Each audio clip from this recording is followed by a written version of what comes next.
So I just sat down with my mocha that I made from coffee and almond milk, and I have a little thing that makes it all foam up, put some pumpkin spice on top, and I just invite you to join me.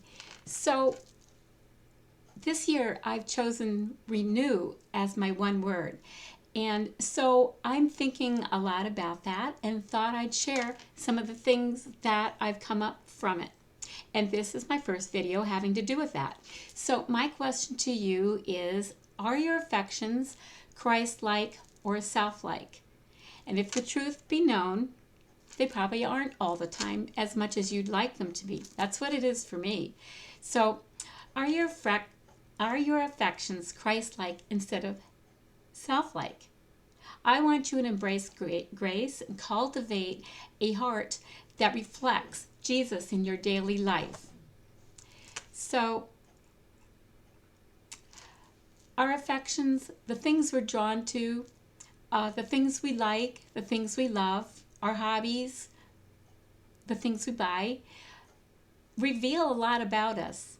And it shows where our hearts truly lie. And they guide our thoughts and our decisions and our priorities, shaping how we interact with God and ourselves and others. And so that's why I'm asking today, are your affections Christ-like? Are they centered on love, on humility, and selflessness? And I know for me, I don't have this all together. I struggle with this from the moment I wake up in the morning, and it's a walk. It's not something that we suddenly become a Christian and ask Jesus into our lives and we have it all together. We should, technically it should be like that because Christ's Spirit comes to indwell us, but we are constantly struggling with the junk that's already in our heart, and we don't always want to release that and give up on it. And then to top it off, we are constantly bombarded by it, by temptations and by things that will draw us in. Just for an example, I don't spend a whole lot of time on social media, but the few minutes that I spent today, this morning, kept showing me ads. One was an ad that I keep seeing repeatedly from different perspectives. It's done in different ways, but from the same woman trying to get me to do this 10-minute workout. Like, I need that. And then once you click on that, or you show an interest in something, like I'm interested in what are the natural ways to address osteopenia and osteoporosis, which has nothing to do with this, but I keep seeing ads for that and for supplements and stuff, and they can draw you in. And in the same way, oh, what about Amazon? Oh my goodness, we won't even go there. So I'm asking you today to explore where your affections lie, and if, like what I've just demonstrated by what I just shared, your feed, the ads in your feed will show that. Will show where your interests lie and whether it's okay or not, and whether there's something you need to work on. And when we ask God to enter that area of our lives and show us and expose it to us, we can get more progress in finding out about it and doing something about it. So let's examine how to cultivate affections that align with God's heart, not ours. Our heart is deceitfully wicked. And let's bring grace and purpose into every aspect of this journey we have in life. Colossians 3:2 says, set your affection on things above, not on things that are on the earth. That's Colossians 3:2.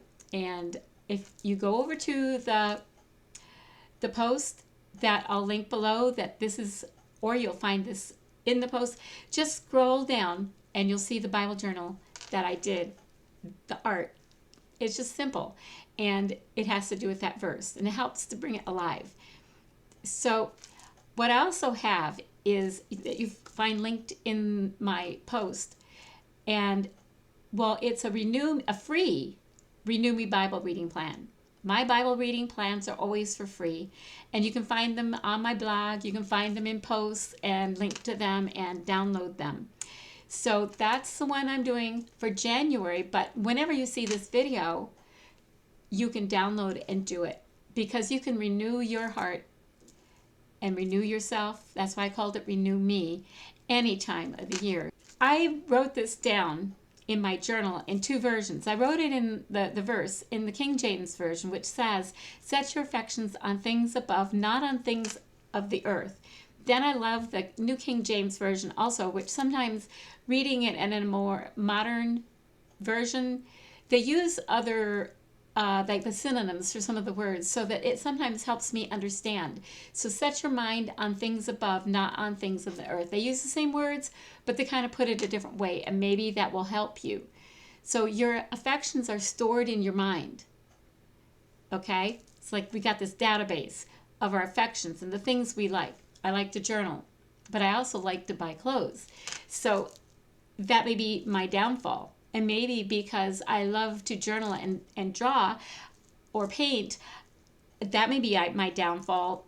Not that the thing itself is wrong, but because I may be tempted to buy an extra set of expensive crayons or some paint that I saw, that maybe my paint that I already had, my watercolors, were fine, or maybe I want to experiment with another type of paint, and I can accumulate too much. So do you struggle with any of these affections? Here are some examples. Are you struggling to get your thoughts and emotions under control? When I was younger, before menopause, I struggled with my emotions, more so than I do now. I cried a lot, and sometimes my tears maybe weren't necessary, but I couldn't control that. That was my main struggle. But God, if I had relied on Him more, I probably could have found His comfort and His answers for that. And do you struggle with your finances because you binged on the so-called Amazon deals over the holidays, or whenever they have Amazon days throughout the year? They always are having a deal, and you have to watch it, because sometimes I've had something in my cart or in my save later, and they say it's a deal and it's not. The price will go up and they'll call it a deal, and you have this much percentage off. So you have to be careful. So do you struggle with anger, or are your emotions an emotional train like mine were? You can struggle with anger, and not that you're punching anybody or doing anything like that. You can be perfectly calm, and the anger is inside.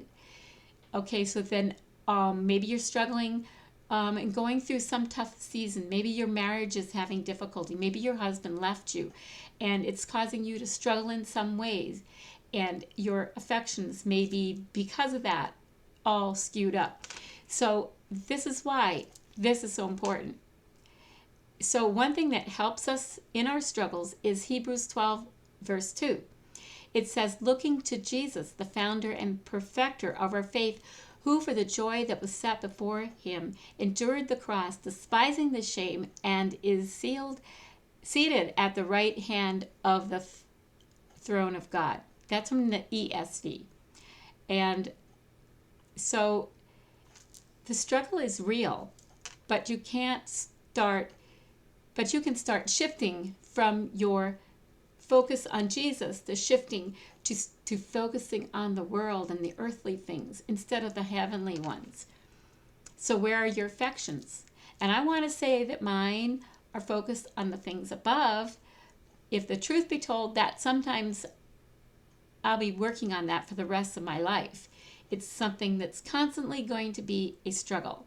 So why should we work hard to go against our natural bent to focus on the things on this earth?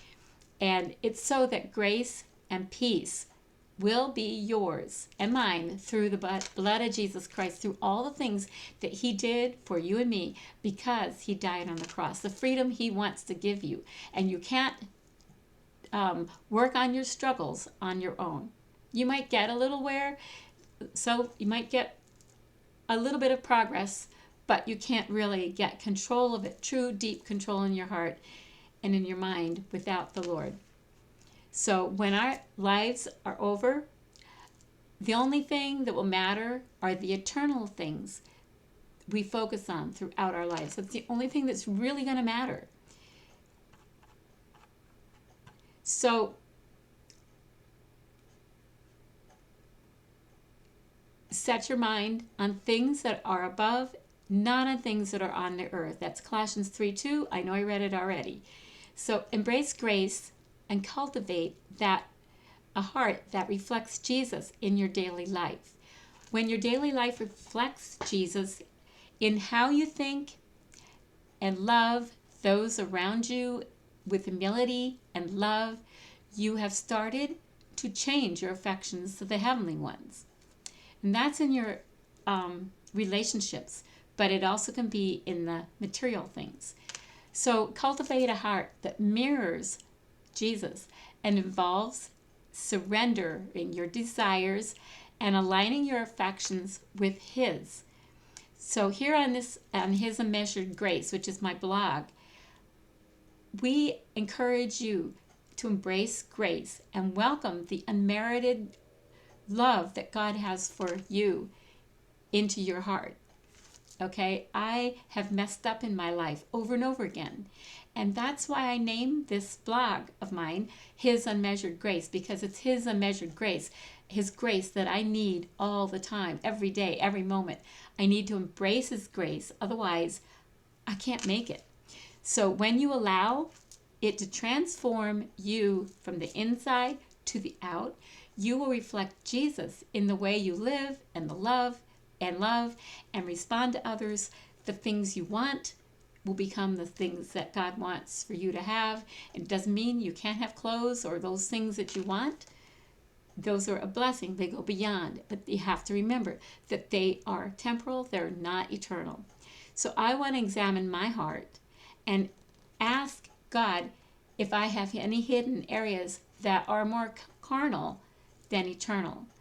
And this year, that's why I'm asking God to renew my mind so I can go closer to Jesus. And so what about you? So share what your one word is for 2025 in the comments, or anytime you come across this, share what your word is for this year.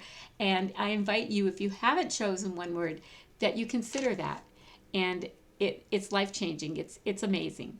So I want you to renew your mind and walk with the Lord today and every day. So thanks.